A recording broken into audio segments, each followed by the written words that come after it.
Praise Lord dear brothers and sisters. ఈరోజు నీ జీవితంలో సమస్యలు రాగానే మనుషుల వైపు చూస్తున్నావా, లోకం వైపు చూస్తున్నావా, లేక దేవుని వైపు చూస్తున్నావా? మన జీవితంలో ఏదైనా సమస్య వచ్చిన వెంటనే మనుషుల వైపు చూస్తూ ఉంటాము. నన్ను ఎవరు ఆదుకుంటారా, నా సమస్య ఎలా తీరుతుందా అని చెప్పేసి ఎన్నో విధాలుగా ఆలోచిస్తూ ఉంటాము. కానీ కీర్తనకారుడు ఏమంటాడు తెలుసా?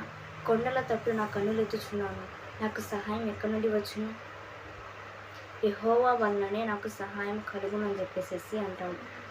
దావీదు తనకు వచ్చినటువంటి సమస్య వైపు చూడలేదు, కానీ దేవుని వైపు చూశాడు. తను నమ్ముకున్నటువంటి దేవుని వైపు చూశాడు దావీదు. తన సమస్య ఎంత పెద్దదైనా కావచ్చు, కానీ తను నమ్ముకున్నటువంటి దేవుడు అంతకంటే గొప్పవాడని చెప్పేసి దావీదు దేవుని వైపు చూశాడు.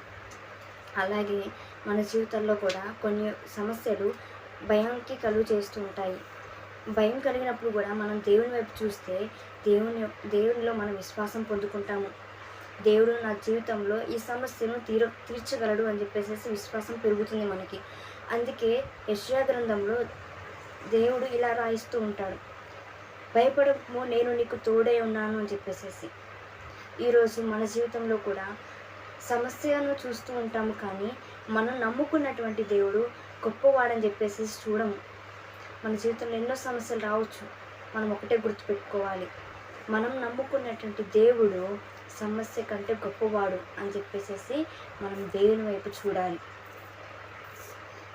మన కన్నీరు దేవునికి తెలుసు, మన యొక్క బాధ దేవునికి తెలుసు.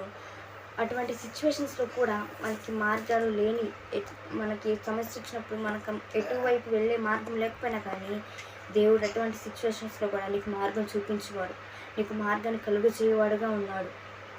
అందుకే దేవుడు ఇర్మియా గ్రంథంలో ఏమని రాయిస్తాడు తెలుసా?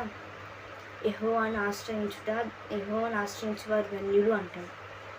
సమస్య వైపు చూస్తే మనకు నిరాశ కలుగుతుంది, కానీ దేవుని వైపు చూస్తే మనకి ధైర్యం వస్తుంది.